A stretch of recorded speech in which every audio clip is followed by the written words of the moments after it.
the family calls would come through, right? But I don't Mhm. need anybody else. Although I live a vibrate life. Is that, oh, that sounds awful. A I vibrant live life? Is that what the I, G teaches us about vibration. I it's don't like, know. what kind of vibrations you doing? No. I stay in silent mode, right? So it's Mhm. not even vibrate. It's I live in silent. I live in silent and as few notifications as possible. I don't want to be bothered. Yeah. I'm like, if I need to talk to you, I'm coming to you. But Mhm. I don't need the constant ding ding. It's too much noise. Like Mhm. you know what I mean? It's like I it's do. just No, I used to have a watch and it would vibrate, and that was really helpful because then I could keep everything silent and not miss things. But I did actually move to, interestingly, putting my sound back up, but just no watch and being not near my phone as much. And then I'll put it on do not disturb a lot or airplane Mhm. mode, but just not feeling like I need to look at it. Like it's loud, it's somewhere. But it was a similar motivation if I just wanted less interaction. And I don't Yeah. have a ton in notifications or anything like that.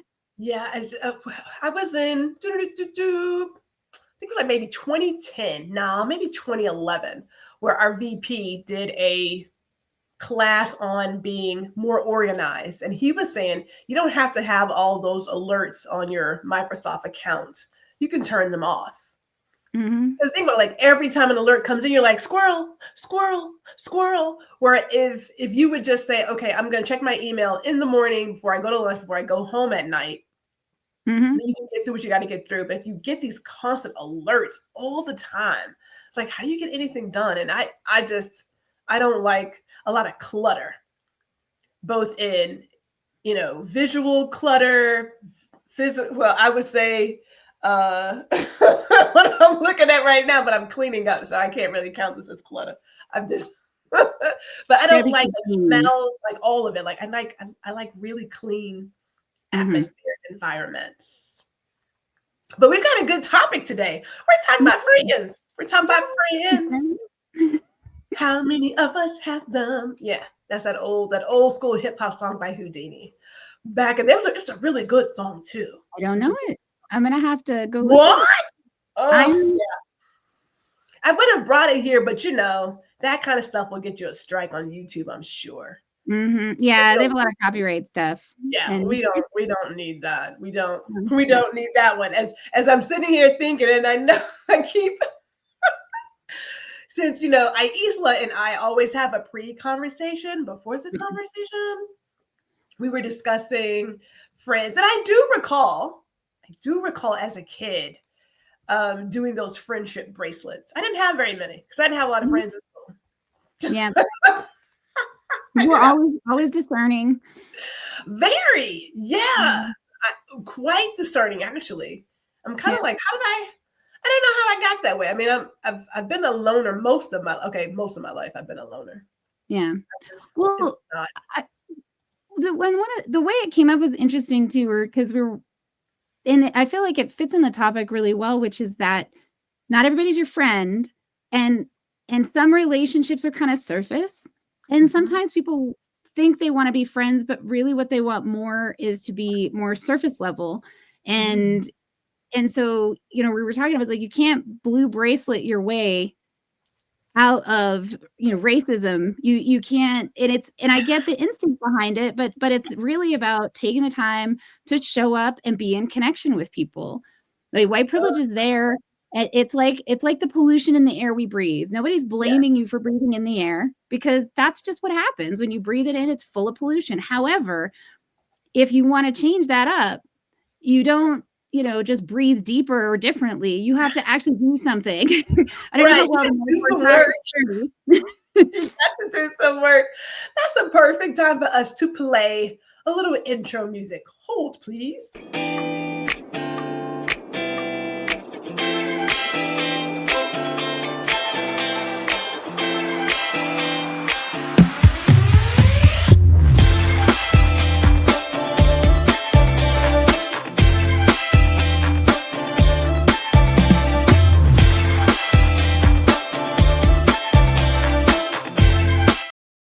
You know what? I could have been a drummer. Or at least in my Yeah. head, I thought get the beat down. Yeah. But I am so not musically inclined. Not Maybe even close. it's a drum. That's a drum beat. It's musical.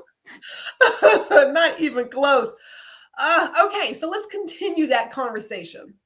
Because okay, so when I heard about the whole blue bracelet thing, I thought, first of all, I thought, what the fuck is that about? Because okay, and then I immediately went to, it's another performance. Some of us are past time for holding out auditions. I'm over it. Mm-hmm. You either don't get in here and do the work, or just sit on the sidelines. But that's it. Because like when I think about the friendship bracelets back in the day in elementary school, in junior high, it was like, we didn't get it then, but it was a performance of, look, I have friends, and so's my friend. You know what I mean? But then as you get older, you realize I don't have to tell anybody anything. My actions will speak loud enough that you know exactly where I stand and what I stand for, and so on. And you know what I mean? So I'm like, are we doing elementary school things? Are we braiding our hair next? I mean, I just want to know. I mean, there's not much going on over here. I feel like braiding your hair would be an interesting experiment. And like miming, maybe? I'm not sure. I mean, should I get a wig and then we can work it out? I don't know. There you go. I was like, oh, okay, interesting. Yeah. But I got to thinking, because I know you and I talked about communities, and I'm 100% sold on the fact that in this next wave of life, communities are going to be our saving grace. Yeah. And then we were talking how people are having a hard time, and we're just speaking big terms here. People are having a hard time making friends and establishing genuine relationships is where I went in my notes. That's where I went in my notes. What say you? Yeah, I agree with that. And I also think the other part is people have a hard time with those casual relationships. I had to take someone who was visiting from Germany around Denver about a month ago, and they were like, your streets are so empty. And it really made me think about that like in most parts of US, going out and having those like casual run-ins with people where they are part of your community is not very common. People are very scared of each other. They're reluctant to speak to people that they don't already know. I'm an aberration in that. Like, I know my neighbors and people that I've met walking my dog. I'm like, hi, blah, blah, blah. But I know, right? But I can get away with that too. I'm 5'2". I don't, You're only 5'2"? Yeah, I'm short. I'm shy. I'm very short. I'm sorry. No, it's true. But I'm like, people don't tend to find me threatening. And so like I can get away with that. So I feel like that's a little bit a gift that I have to be able to, go and blah, blah, blah. And so neighbor has this or whatever. But when in addition to what you were saying about those deep, valuable relationships and that, also I think those, I don't want to call them superficial. Like I think more casual or situational relationships are also, and that's where some of those friendships can arise. Like, I think that's why people meet a lot of like the people that they know through work, because you can hang out with someone and in the lunchroom or the break room and you learn more about who they are over time. And then after a year, you can invite them to something and you can sort of let things develop. You don't have to feel like you're like, as much as I love technology apps, it's like, I'm going to meet you and make friends. Like, that's so awkward. Like, no one wants to do that. That's how that works. It's like speed dating. It's like, calm down, kid. Right? Like it's this weird kind of, all of the other ones that are about meeting people. So like, that's why I think like interest groups can be nice, right? Like, go a hiking group. Once again, it's that more casual, but we've moved away from that in my observation in sort of those urban areas and those, when our guest said that, I was like, he's really right. And it makes the streets less safe too. He was pointing that out. Like if the streets are full of people, then walking to and from doesn't feel nearly as uncertain, but not even just crime. Like, you could get hurt and there's no one out there. There's somebody out there. Isolated. Our outer worlds are very isolated. They're empty. All right. Well, before we jump into more, let's talk about what we're going to talk about. Okay. Yeah.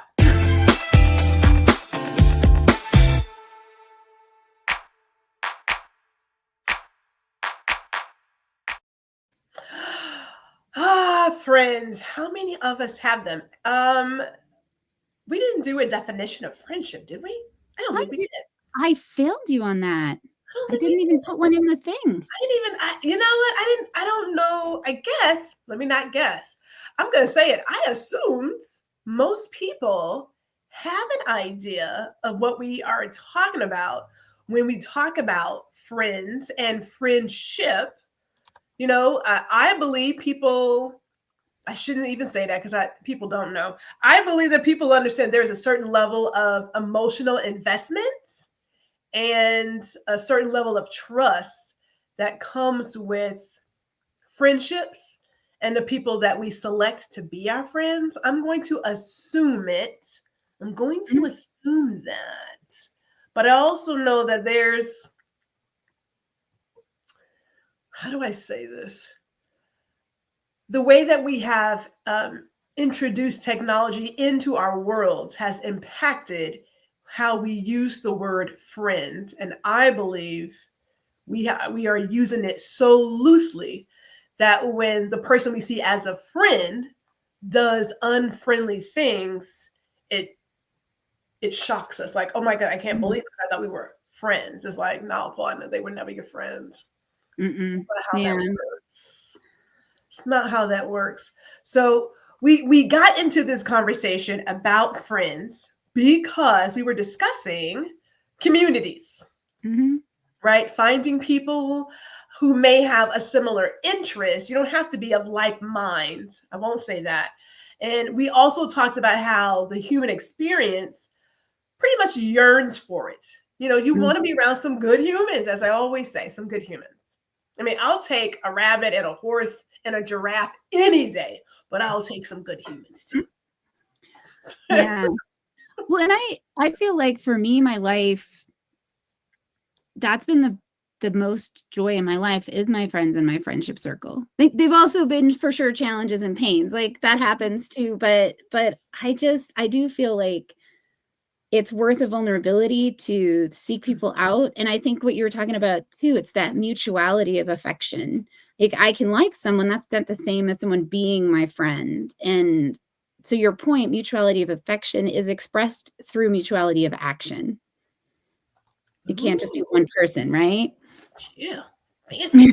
Yes. So let's talk about that really quick because I believe this has a huge impact on it. The social media impact. Now, I will say this. I didn't get on Facebook until I wanted to have a business page. And in order to do that, I had to create a Facebook page, which was like just not what I wanted to do. So I didn't even use my first name. I used my middle name. I used my middle name and I have a picture of myself in the shadow. So you really couldn't tell who I was.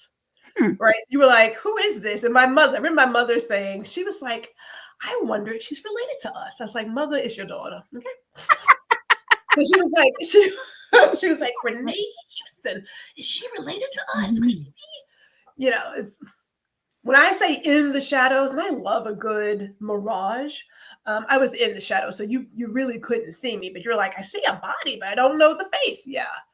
That's how much I wanted to be known on Facebook. But, you know, Facebook had that whole friend thing. And I have taken the time, because I'm that person, to go through and give people the adequate title.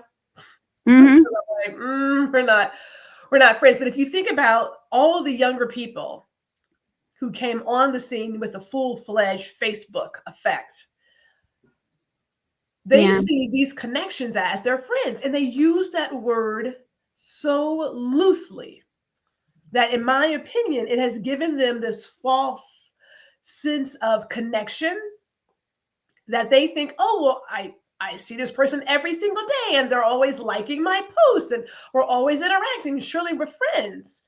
And then if you do what they used to call back in the day an IRL event in real life, as if it's all fake, because I was like, but isn't it all real? Whatever. You meet this person face to face and you're like, whoa, you are nothing like the person you presented yourself to be on social media. And then everything starts to like shake loose. Do you believe that social media has impacted how we define friends and friendship? Yeah, I think that it's gotten. I think that social media can be a tool for connection. Like, so I have some friends that I've known for like from high school that I think because of social media, we've stayed friends or we rediscovered each other as adults. However, our interactions are larger than social media, right? Like we hang out in person when we're in the same state. We talk to each other on the phone, a few times a year. And I think that social media can, to your point, I think it takes away that mutuality of action that I was talking about, like, because it's very easy to like something. I can, you post something, I can be like, oh, I like that. It's not the same as making time to go hang out with you or to even have a phone call or, and I think that lack of the need for action with the feeling that you have something, so you don't feel like you're lacking anything. They, several years ago, I haven't looked this up recently, they showed that a lot of young people weren't as driven to get their driver's licenses because that feeling of sociality was something that they could get from being on the internet. And so Really? like, whereas when, for me, it was a bike. For some people, it was a car. But that moment when you could actually go and see people on your own, you didn't have to have that mediated by an adult. But you have that a lot younger with social media. And in some ways, that's really cool. But in other ways, it means that there's like less motivation to go into the real world, as you noted, and actually connect and deal with the clunkiness of humans. Like even to your point, when we're first talking, I don't have any feelings about my height, but it's not noticeable on screen. And so people that don't spend time with me in person don't always have a sense of, because obviously I'm going to center myself here, right? Yeah. Although, to be honest, even my friends in real life didn't used to know how tall I was. They would always think I was their height. I'm like, why do you think I'm your height? It's sort of a weird thing. But at the same time, so there's things that you might not share because they're vulnerable, or you might not share because you don't think about it, or you might be trying to present yourself as someone you're not.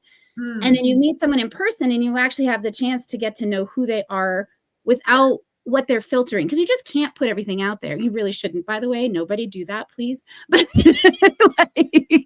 like, I don't know. I put myself at maybe I'm like 50-50, maybe. Yeah, I say I'm 50-50.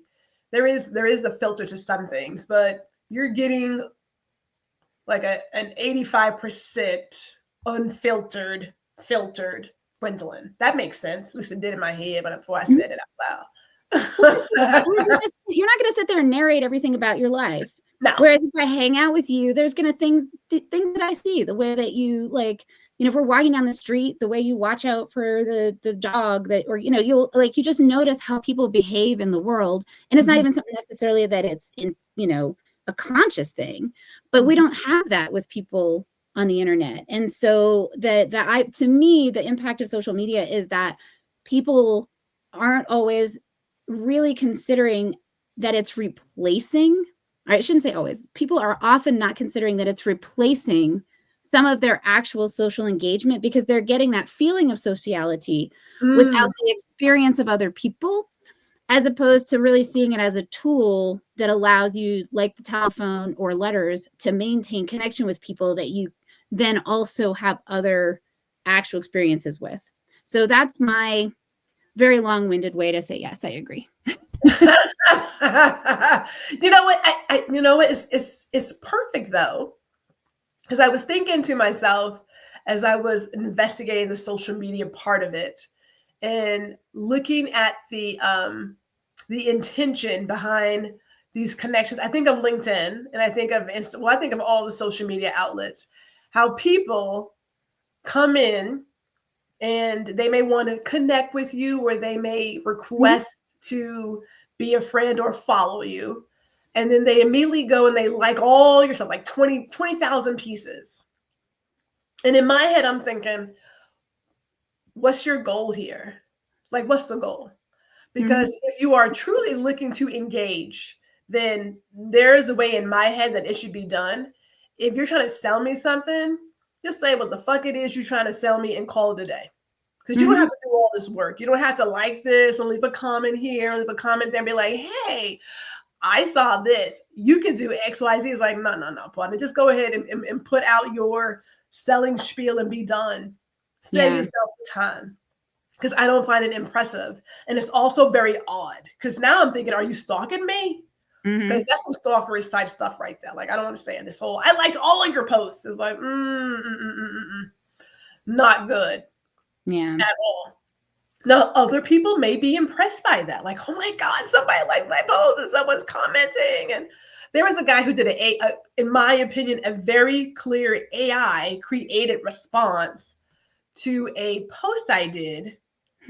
He was, you can tell when people, one, haven't really read the post, and two, use AI to write something because it was so odd. And I was like, well, when you watch the video, come back and tell me what you think about it. Because like, what? Never response. There is a place for AI because I use it all the time. But me interacting and being authentic is not the place for me to use it.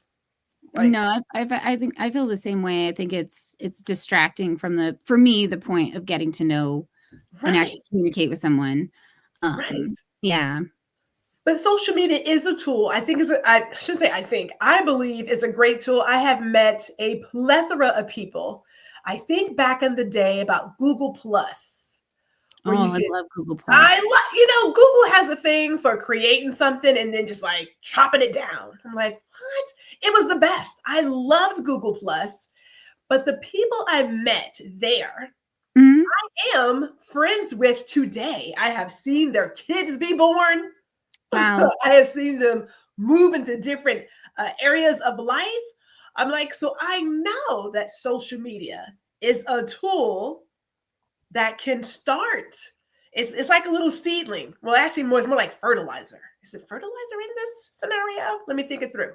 It doesn't really matter. At the end of the day,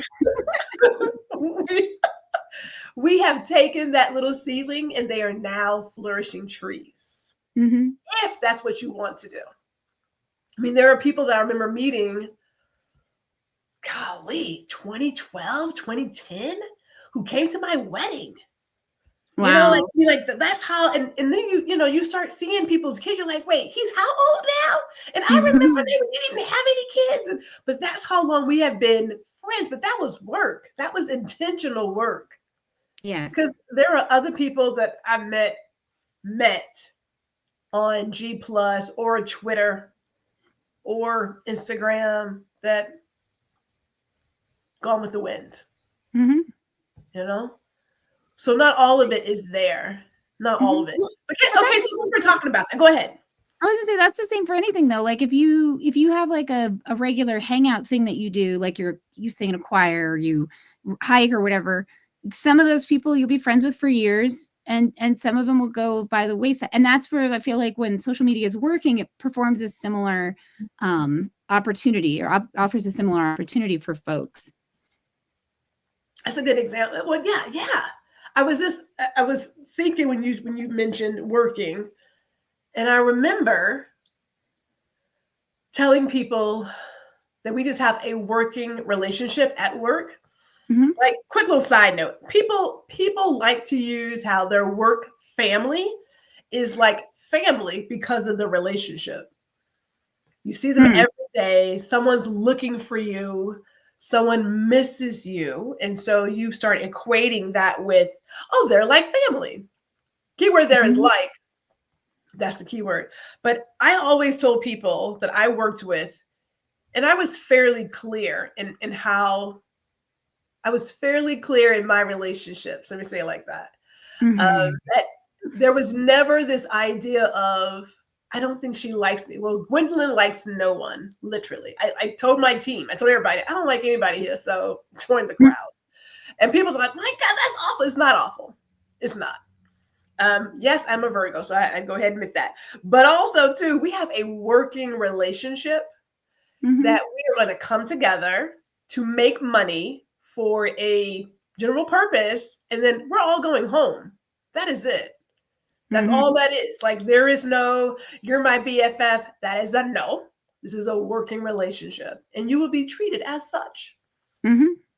And so when people would say, I don't think Gwendolyn likes me, and she doesn't, and they were like, she treats everybody that way because she doesn't like anybody here, including her brother who we worked together for a number of years. I didn't treat him differently on the job. So everybody got the same treatment. It's like, no, we are working together. That is it. We are not family. We are not friends. I am not your confidant. None. Well, and actually, that's a really good point. Like, I was talking to someone that I work with, who's one of my people that I work for in terms of my consulting business. And I was talking about the difference between it not being personal in business and that it feeling personal. And it's that, like, if I'm hiring for a position and you're not, like, your skills aren't suited to that, that's not personal. It feels personal maybe because you're not getting hired, right? But it's actually, I'm not trying to find a group of friends to chill with. I'm trying to find a team or build a team that will have a specific outcome or output or impact. And so putting that together, it's even more, to me, like, you have to find the right mixture. So sometimes you are the person I like the best because we just click, and you are not the right person for the rest of the team. Yes. And I have to be thoughtful of that when I'm in that place. And so, like, what you're talking about, I think, is a really important thing to acknowledge, which is that there's a different need when you're trying to achieve something with a group of people versus you're chilling, hanging out, looking for people to be good feedback around your life or fun to hang out with and celebrate with. Well, okay, so this goes to our next topic here, which is at different levels of friendship and connection. So I'm going to take this quick little side note again with the workplace, because a lot of us, and I know I use a lot, and all of us work with the people, work with it. A good number of us are not taught how to operate in different spaces. And so in my opinion, as a safety feature, we figure if they're friends, it'll work out for me. So taken in regards to leadership, if you are not trained on how to lead people and you don't understand that it's not about being liked, but being respected, the first thing you tend to do is, well, if I am friendly with those I have to manage, it should work out. It never works out. It never works out. So for me, I always set the tone in any relationship as to how this is going to go down and how we're going to work together or how we're related, whatever it is. It was never a deal of, you're my friend. No. In fact, the worst people you can try to manage is family and friends. And my brother was clear, but our father raised us. My father, he was very clear, like, this is a business. And when we're here on the clock, we are working. When we're off the clock, we are family. So I learned at 16 years old? It's not personal and it's not emotional. So I could go into a space with people that I liked, loved, was related to, and did not feel one way or the other. This is not personal. And they're like, oh my God, you're so black-hearted. Okay, that'll get you hit in the throat, but I can't do those things. But no, right? I was like, excuse you? But it's not being black-hearted. I can still love what I do, have care and empathy for my colleagues, but also maintain a professional working relationship. It is doable. But a lot of us don't know how to do that because we're not trained to do those things. So in my world, in the levels of friendship and connection, I am very clear that you are a stranger off the street. You are an acquaintance. You could be a colleague or a counterpart. You could be a classmate. You are all these other things before you are ever, if ever, considered to be a friend. And when I speak about people, I was like, well, I have this acquaintance, or there's this fellow so-and-so. It's never, oh, it's just my friend. No. I don't use the word lightly, and I don't throw out that tag loosely. It has to be earned in my sphere.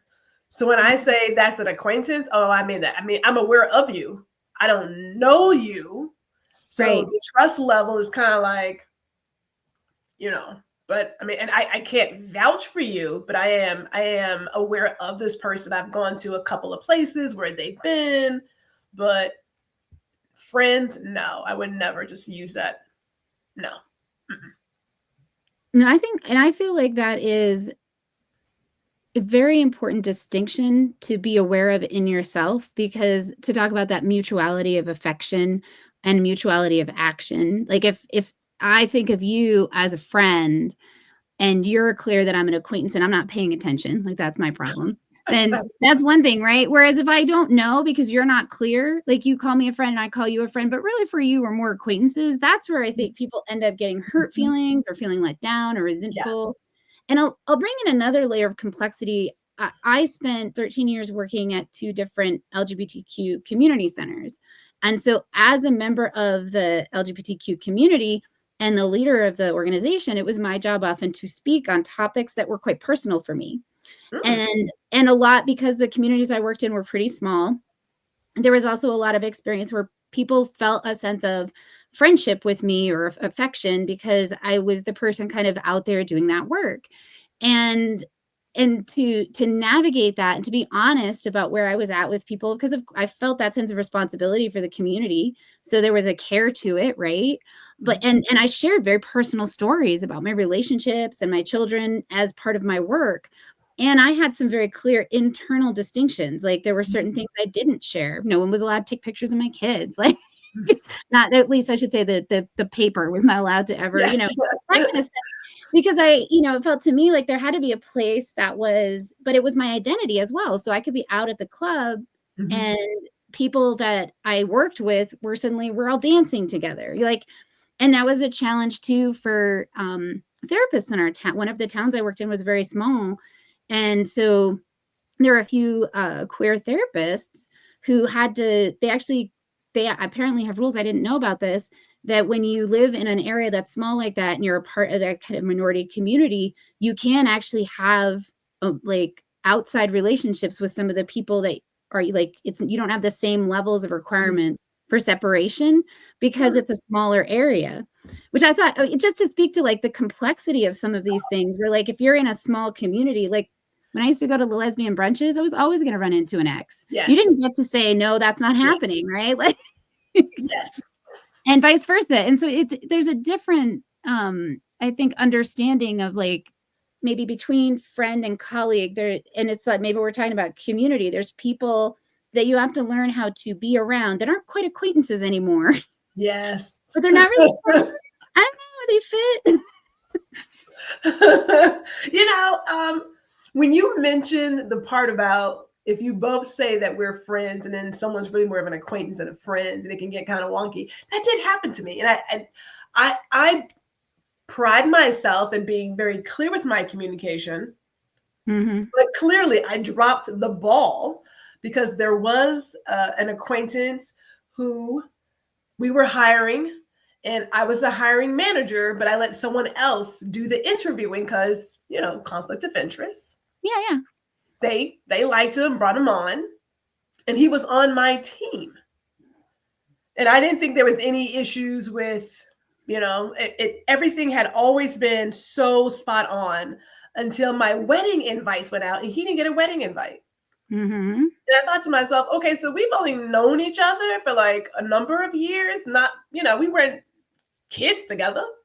I met him through Instagram. So I was like, okay, Instagram and Twitter.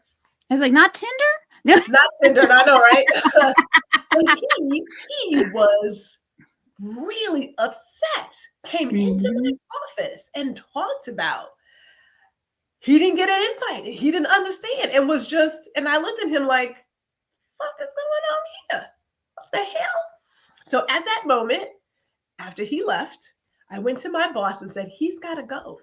Because what I can never do is have people who can't leave personal outside of this workplace. That does not work for me.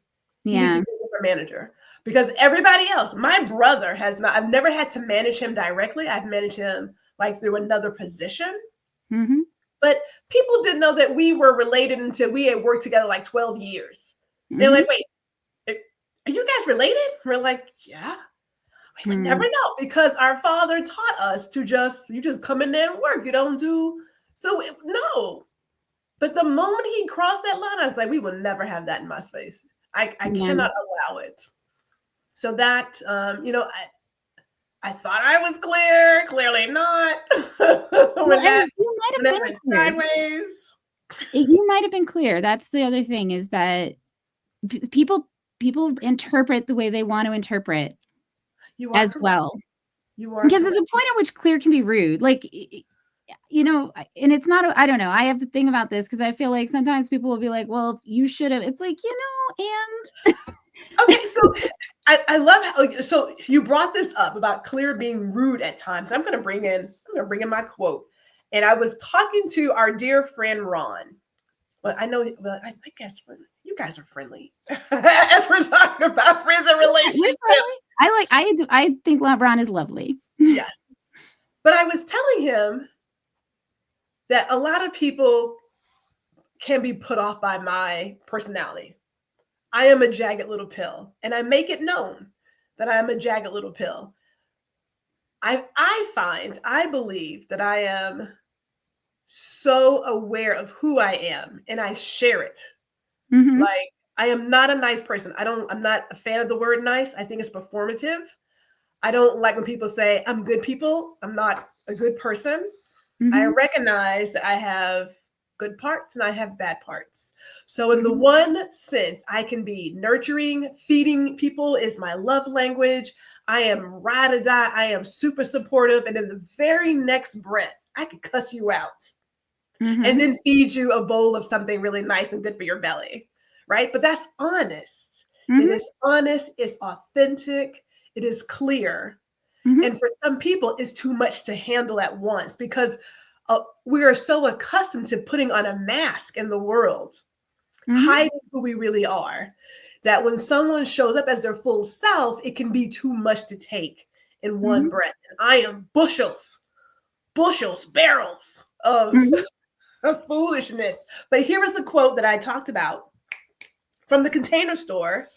It is one of the original foundation principles, and it was titled "Communication is Leadership." Here is the gist of it.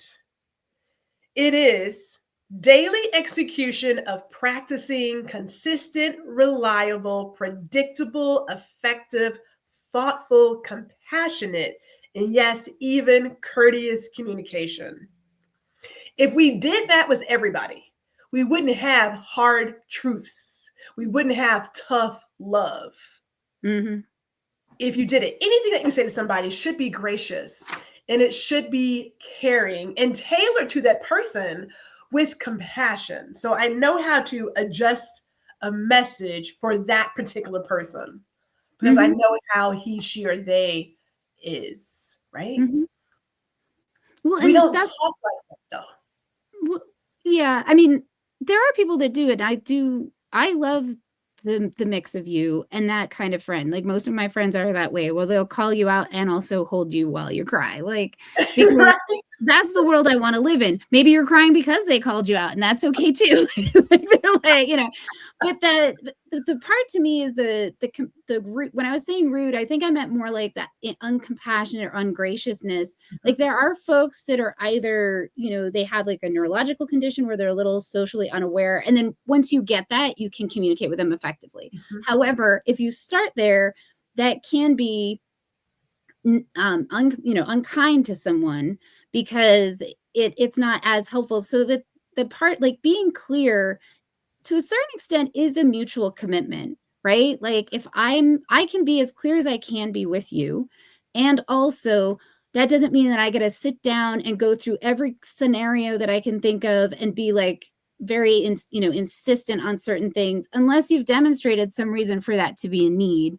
So that's what came to mind to me with the person who was employed with you. Like, they could also have said at some point, hey, can I talk to you? I know we know each other socially, and I'm not sure what our boundaries are. Like, that's on them too, right? Like, it's not just your job to be clear. Yes. Well, yes, I trust. I really believed that it was known. Yeah. In terms of what the dynamics were. Clearly, it was not known. And I was like, we're about to find out today.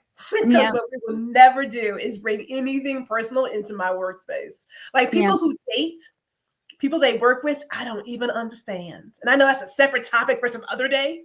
Mm-hmm. But there's got to be something that is yours. At least I believe in separation.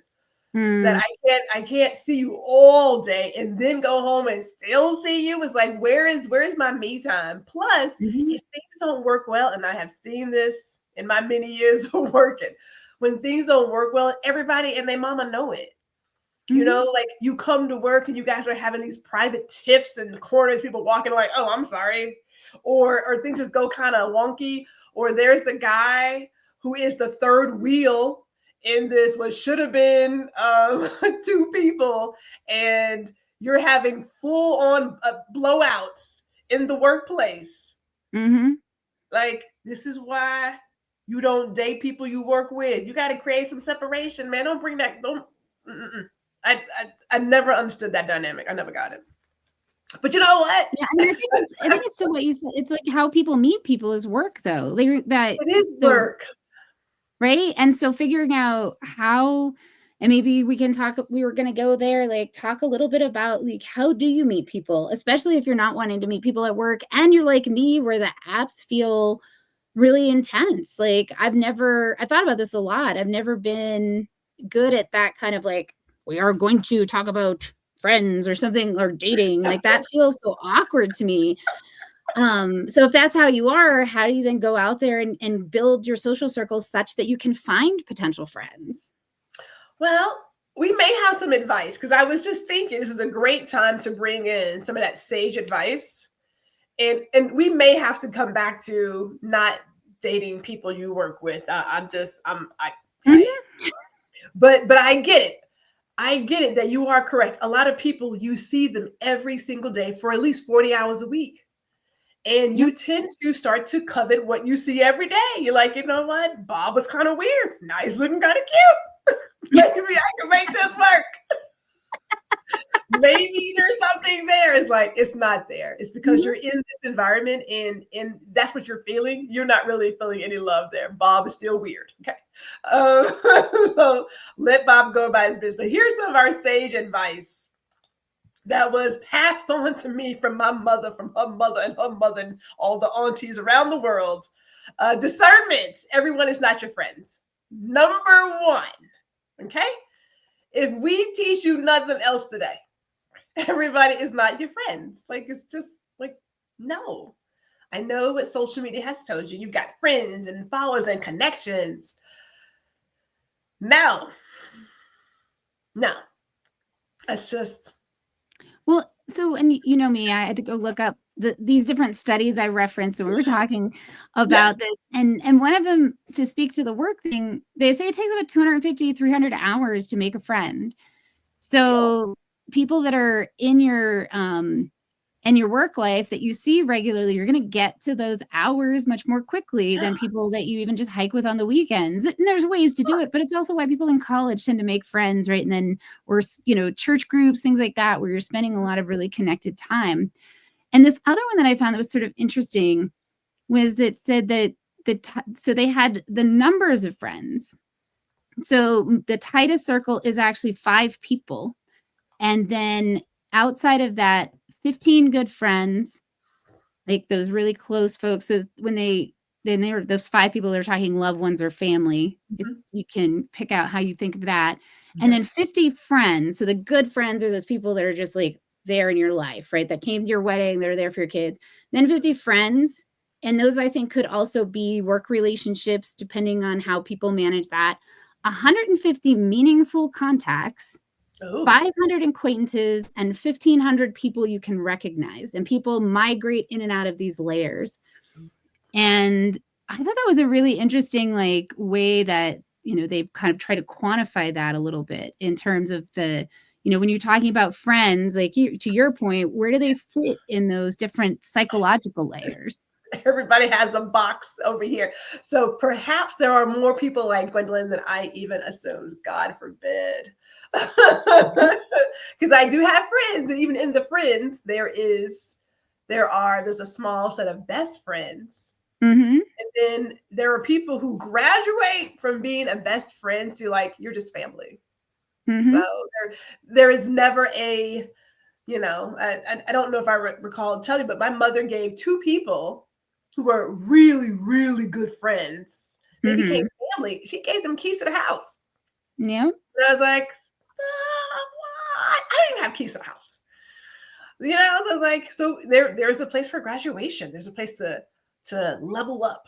Over time, right? Like, so that's part of it. Is so those people that you're that level of closeness with Yeah. have usually been through it. Like the people that I've had in my life for 30 years, I Mm-hmm. just don't worry. Like they're not going to learn anything new about me because I mean, sure, maybe a new interest, but like they have seen me at my best and at my Mm-hmm. worst. And Mm-hmm. if that was a problem for them, if it's the whole, you were talking about it earlier, like I'm the whole package. I need to be at the right address, and they're absolutely the right address. That address has been tested. Got to be at the right address. I love that. And I feel like that's just important to realize, like, you know, the right address wants that whole package, and then the other place, the wrong address, got to move on. And that's where those acquaintances come in. You get to know them, and they're like, oh yeah. And that's the other part too. In the studies they were talking about, that actually the best way to make friends, if it's not work, right, is exercising socially, singing and dancing, and also having conversations that make you laugh, as well as eating together. All of those activities trigger the endorphin system in the brain, which makes you feel relaxed, content, at peace with the world, and trusting of those you are with. And that helps you bond with people and form relationships. So if you're wanting to make friends, find something you love to do. Don't fake it. Wine and eating. Yes. Yeah, and then find Yes. groups that want to do it. Go to wine tastings, or you know, like you had your running club, and do it because of the activity, but recognize that by doing it regularly, you will eventually have more ability to find friends that are not maybe from your work situation. Yeah, you gotta get out. People put everything, and I get it. This society makes work uno. Well, no, numero uno. There you go. I'm gonna get my words mixed up there. But there are other things beyond work, as we were saying, like friends. But you want to choose wisely. Mm-hmm. My mother said two things. One was be careful of the company you keep.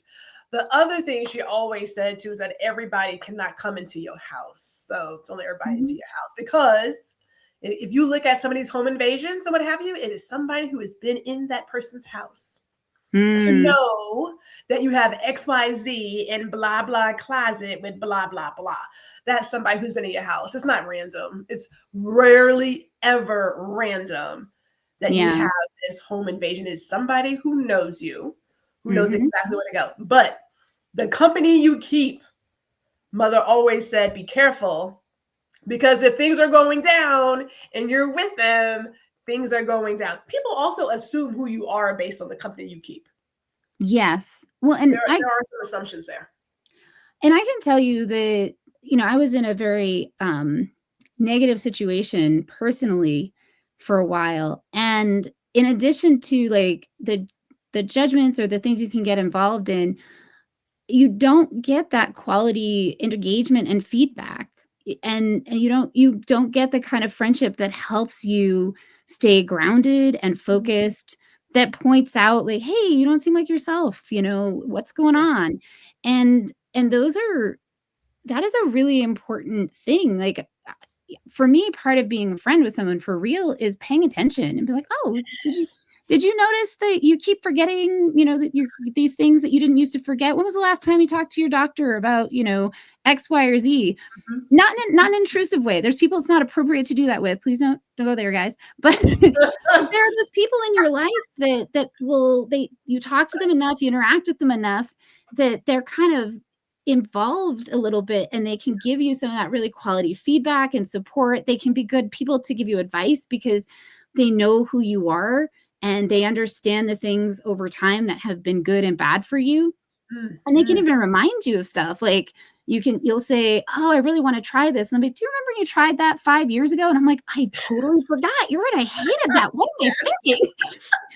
Like, you know, it's Yeah. and I feel like when, you know, the friends that you keep really, and like you said, the company that you keep can really have an impact on your attitude. And for me, it was my health and my Mhm. resilience. Like once I stepped away from that situation and those people, my life dramatically improved.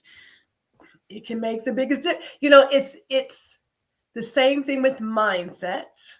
Mm-hmm. You know, and people have said it, your network is your net worth.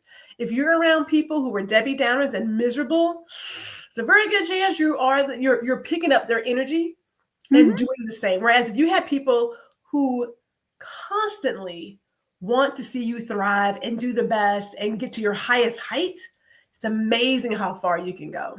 Mm-hmm. Yeah, no, it is. It's so powerful. Well, and the other thing from that research, and we'll put these in the show notes for you guys, I thought was really interesting is, and I'll read this. They said, we found that future symptoms of depression are minimized if you have about 5 friends in your support clique. Either side of that number, whether you only have 2 or try to have several, and the number of symptoms tends to increase. We devote Ew. we devote 40% of our total social effort to our support clique in terms of time and emotional capital. So if you spread that too thinly, those closer friendships can't form.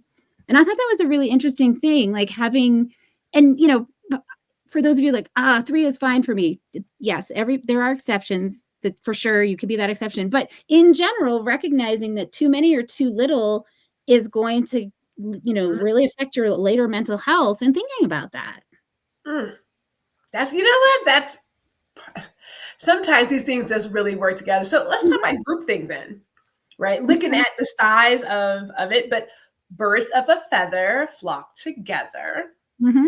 which yeah. Again, even those who believe in hate deserve to be together. So I'm not going to say anything about that because everybody has a right. I can tell you. But if you have a certain way of seeing life and showing up in the world, it tends to migrate to the person who is next to you. You know, I don't want to say like mind, but I think similar in thought and probably values. I will say that because I have people who don't think like me, but we have values that align and we show up differently, but it all still works together. And they do have a friend tag. But when people see us as a, like in general, they're like, oh no, they're all the same kind of mindset. So it works out that way. That's how I don't know how else to summarize that one, but check your company. And check your ideology versus, like, I do feel like it's tricky. So to start there, and I don't know if I'll say this very well, but like I have really close friends that people would assume I don't have anything in common with, because to your point, we have very similar shared values. And so we live in that connection as opposed to ideology or identity. And it's not to say that identity doesn't affect things in our lives, because it does. And I do think that's important sometimes to have people that, I shouldn't say that. I definitely think you need people that really share your life experience in certain ways. You don't have to explain things. Like, there's sometimes you're like, please don't unspoken stuff. Yeah, it's right?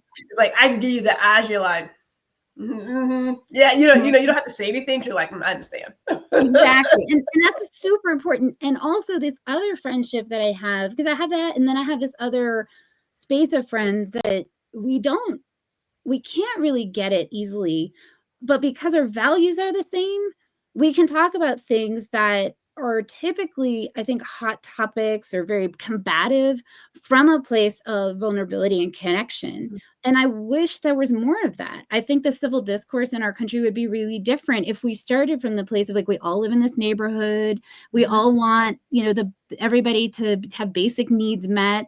Like, we've talked about that before on the show. It used to be that we all agreed that homelessness was a problem. We need to take care of homeless people. Now it's homeless people are the problem. And that's a different conversation. And I'm not into that conversation. So my values are really different there, right? So I don't want to go down that rabbit hole, but just to say, like, that being able to find those people that you share values with that surprise you, that like you met that couple on the cruise a few years ago, and you guys very different on the surface, but your values and the way you related had enough crossover that you could actually really enjoy each other's company. And I think more of that is going to make a difference in terms of how we can transition from the situation we're in to something that's maybe a little bit less dystopian. Yeah. So let's give folks some advice, because here is our final thought of the day. How many friends do you need? Now, you had mentioned the support circle. So yeah, 5 in your support circle. And that can be your family too, from what I understood from the research. Okay. But I think more people like your brothers and things like that, like people that are more your peers. And then it's like 15 of those closer friends that may or may not be quite in that support circle, but they could come in and out. Yeah. I think those are a good place to start. I didn't write this quote. I didn't make it for our presentation, but Prince had a lyric in his song that said he can count his friends with the peace sign 1 and 2. And I was like, oh, that's so amazing. So, but it goes, I mean, clearly he had more than just 2 friends, but it was the thought that you don't have to have like this plethora of friends, which, you know, we had talked about how in the media, movies, especially 1980s movies, the popular kid, all the kids like them and hang around them, you know, it gives this interpretation or this visual that unless you have this entourage around you, you are less than in the world of friends and whatever.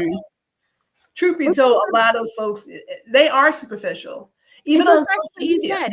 It's performative. It's how, you know, I can bring 20 people to this party. That makes me super awesome, but it's not connective.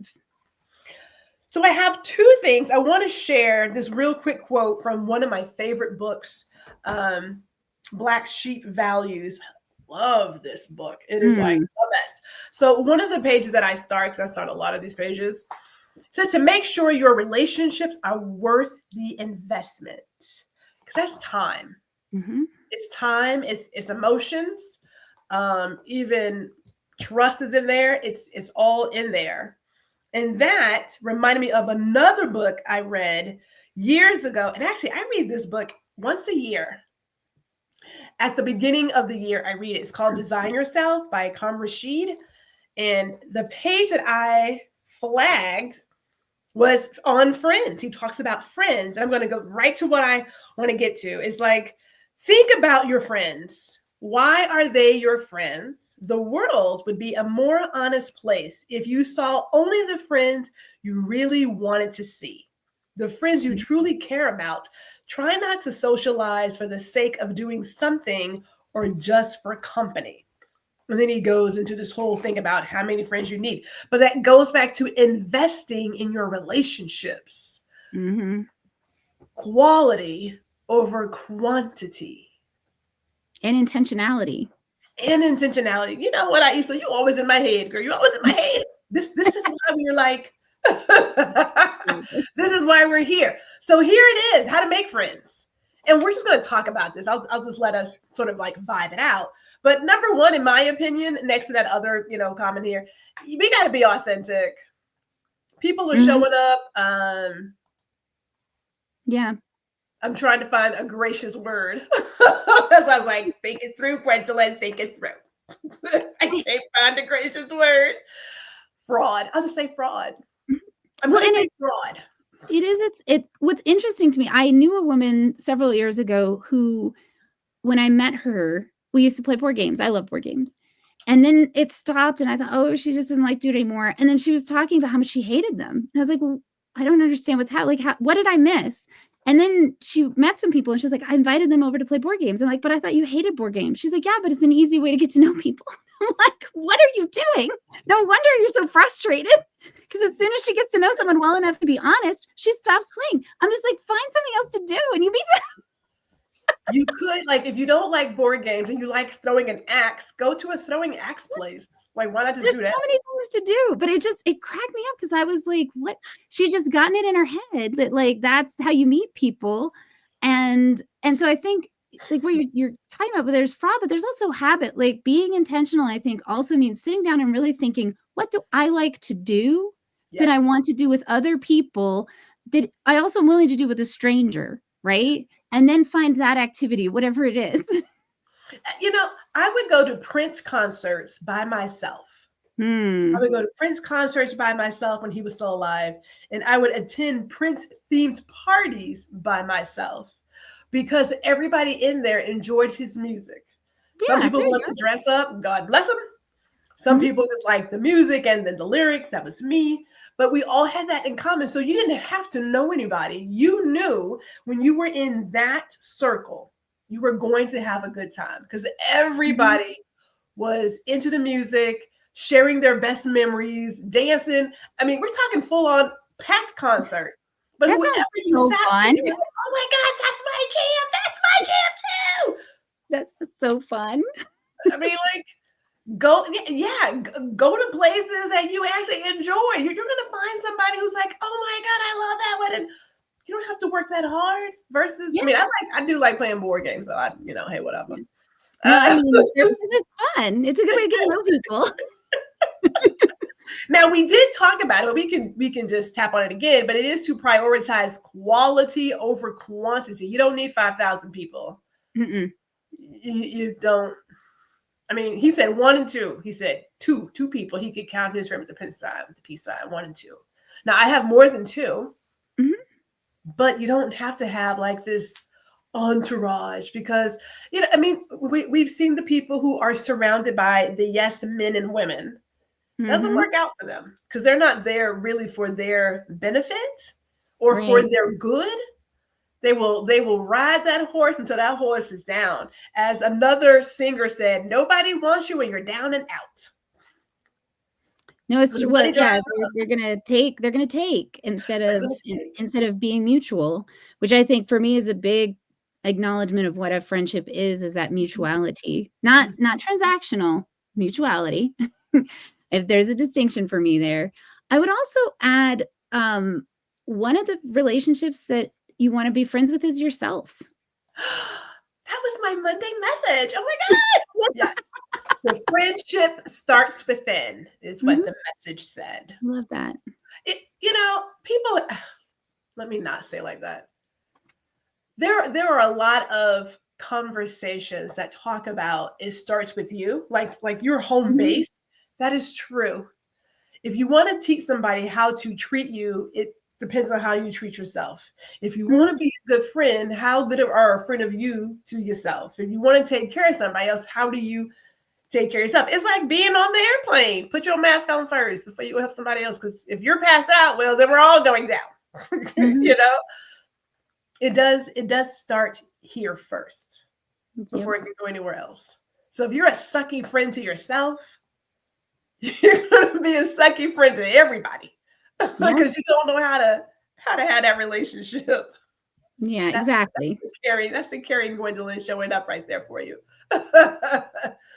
But joining a community, but that would be the same thing as finding your interests, going where your Mhm. interests are, right? Get a Yep. community. But you do have to, I believe you mentioned it, be vulnerable. Yes. People go up with like a shield. Now, this is where that discernment comes in. Don't tell all your business. Don't tell Mm-mm. all your business. But you can't go in with like this shield of I'm not going to. You got to bring the shield down and be open. Be Mhm. open to meeting new people. Leave your baggage at the door. You can pick up some new baggage on the way out, or pick up that old baggage on your way out. Yeah, there you go. I used to tell all the new hires that I said, I know you worked at some other place. You're in a new store now, a new company. Leave your old baggage at the door. I got some new baggage for you. So pick this shit up and then Yeah, but exactly. don't bring that in here. Well, where I used to work, but that was used to. That's past tense. We're in today. So Mhm. now we could go into some some other relationships later. That's not for today's conversation. Because, we all have our fair share of baggage where maybe perhaps some really good friends or family members broke that trust, Mhm. right? Did something that you thought I never saw that coming but in getting past that takes some time, but you do Yep, have to share some of yourself to make some friends. exactly. Not like in cannibalism. I don't know what, I mean, share some of yourself. Here's a piece, Aisla. Here's an ear. Let No, me let me give you no my Van Gogh moments here. We're lastly, use your social media platform. Okay, so I actually like to talk to people in social media spaces. And then if I am in the area, I want to meet them face to face. Mhm. I make time for it. If they're available, it's like, look, I'm coming to town, would love to sit down, break bread with you, have something to eat, have some conversations, and see if you are who you say you are. That's what Mhm. I like to do, which is why I have so many people that I've met years ago still in my life today. And they really are at this point. Some of them are hitting the family mark because they're just that deep. Yeah. Right. And I will say, so G and I met in a social platform, and then she reached out to me to say, "Hey, let's chat one to one," which one, I just appreciate it because I'm usually the one who initiates those things. So it just felt like so luxurious to have somebody initiate. And then we, over time, we get to know each other through mutual hangouts in those groups, and then saying, let's do something together because we really liked the way we thought and worked together. But it didn't start out that first day, right? Like, we took some time to actually really get to know each other as people. And if at any point along there, like one of us had been like, oh, this feels weird, we could just peel off. It's not stressful. So putting yourself out there, but using that social media can be a safe way to kind of do that first introduction to just get to know someone. And if I may, where a lot of folks, God, I'm using all these generalities. People can feel a little weird being the first person to initiate. Because it's like any other thing. If you're a salesperson, well, actually, it's all the things in life. If you're the first person, you're like, they're gonna tell me no, they're gonna tell me no, they're gonna tell me no. But don't think that. But you Mhm. never know if you never say anything. Closed mouths don't get fed. So if you want to have friendships, you want to have connections, once you've made a connection or you've met someone, say, hey, now that we are connected or acquainted, let's actually talk. Yeah. Have a quick 15-minute conversation. Most of mine tend to go more than 15 minutes. And we're like, we gotta talk some more. But you gotta start somewhere. And someone has to pull, I don't want to say, okay, let me not say that. Someone has to make the first step. Mhm. Yes. And that requires you to be a little vulnerable. I Mhm. have sent out a lot of LinkedIn connections, never got a response. Mhm.